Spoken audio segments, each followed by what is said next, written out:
Hello, everybody. Scott Golden here with the Superstars of Wrestling review for the 14th of January, 1989.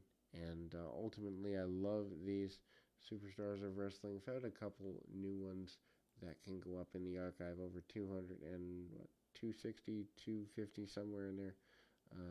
Something like that. I don't, 276 maybe, something like that. Anyway, adding new ones is always fun for me because I enjoy the program, and also it brings back childhood memories. Realizing now that I must have become a fan a few months earlier than I thought, because I do remember some of this main stuff here and not from just watching it, immensely. Anyway, hype for the Royal Rumble as we go into things. Highlights from Santana and the Red Rooster from Saturday night's main event, which was a major angle going into things. Rockers facing off against Trent Knight and Rusty Riddle going forward.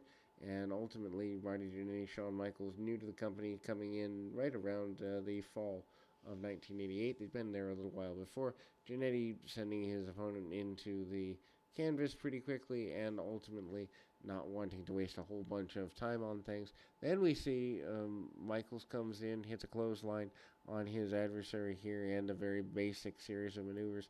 Good double teams by the Rockers. Rockers known for that. Double monkey flip by them, double nip ups, and ultimately double drop kicks as well. Basically, trying to do the Rock and Roll Express thing in a more updated, less southern way. Their whole basic idea, elevated modified kind of drop kick into the face, back suplex, and a modified double team by the Rockers. Rockers get a victory here. The day before the Royal Rumble, pretty major thing there. Hype for Hulk Hogan and Akeem from I believe the previous week, but basically the layout of Hogan in that contest from almost a special report nature.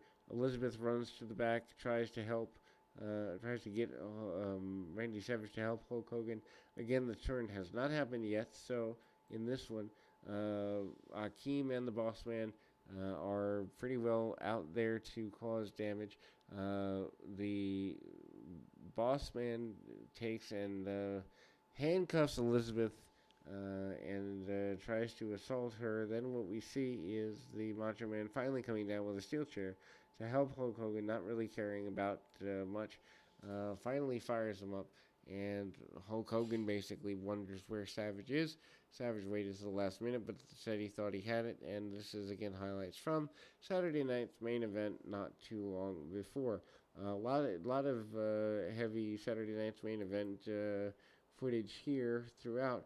King Haku against Jose Luis Rivera. Jose Luis Rivera no longer doing the Conquistadors thing. I think he does it once or twice in 1989, but the Conquistadors kind of fading out at this time. Also, an inset promo from Harley Race saying that he is going to defeat Haku at the Royal Rumble. Royal Rumble is the next day, so just an interesting run there. Haku having done the heel thing for about a year and a half, maybe something like that.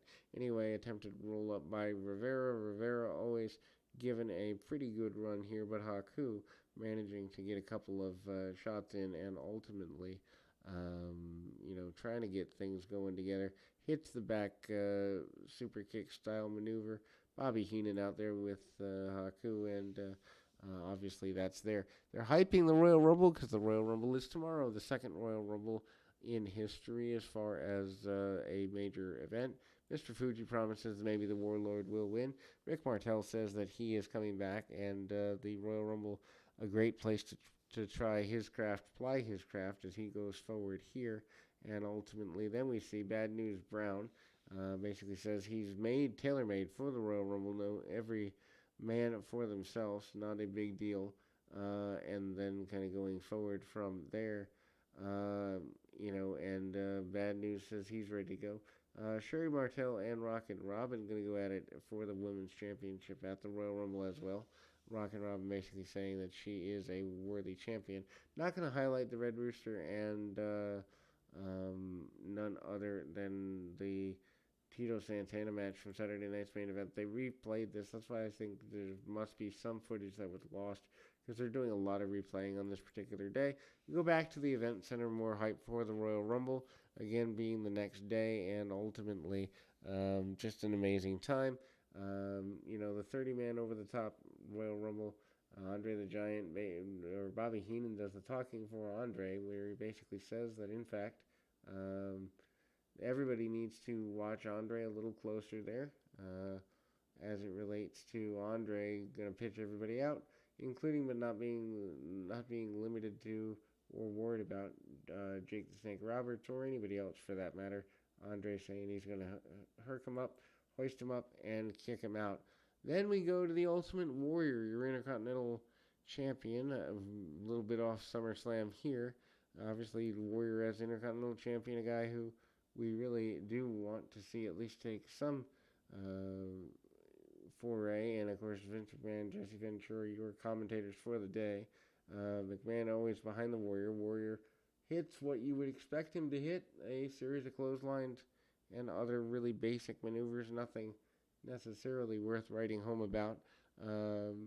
Taking out Jose Estrada, one of the other main enhancement talents at the time.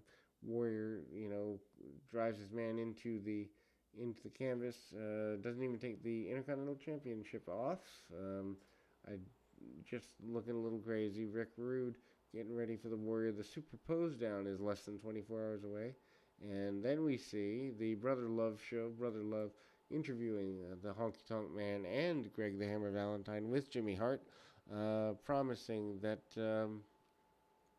they are going to continue their feud with the Hart Foundation, and they promised that they laid out the team. Actually, interesting that rhythm and blues might become a thing sooner or later here. Highlights from Brutus Beefcake and Outlaw Ron Bass include the hair cutting there. Beefcake promises that he is very happy with the after effects of that particular foray into things. I think this is actually the first Saturday night main event that I ever saw. Might have been that Saturday night's main event. But hype for the Royal Rumble, the 30-man over the top battle royal concept. $1 Million Man promising he'll be the last man standing. Macho Man Randy Savage also in the match. The idea that the world champion is in the Royal Rumble would be foreign today, as the winner of the Rumble these days gets a shot at WrestleMania, one of the men's championship. Too many championships these days. But anyway, hype for also Demolition. They end up going heads up with each other. Hype for the Pose Down. Also, the debut of the Bushwhackers here, or at least kind of shaking hands and doing other things there. And ultimately, the Bushwhackers are very happy in wearing jeans and muscle shirts, whatever, but ultimately very happy that they've been given instructions to get somewhere. They came in off some sort of trash area. Anyway, Dino Bravo, the world's strongest, or Canada's strongest man, eventually called the world's strongest man, against Omar Atlas. Bravo hits an inverted atomic drop on Atlas. Frenchie Martin in there, probably for the French Canadian connection, but Frenchie Martin doesn't last very long with Bravo, probably about less than a year. Bravo hits the side suplex and gets a victory there. $1 Million Man promises that they are going to close. The Bushwhackers apparently making a debut, or there it seems, at the Royal Rumble. And ultimately, that's where we close the day. We'll be back with more right after this.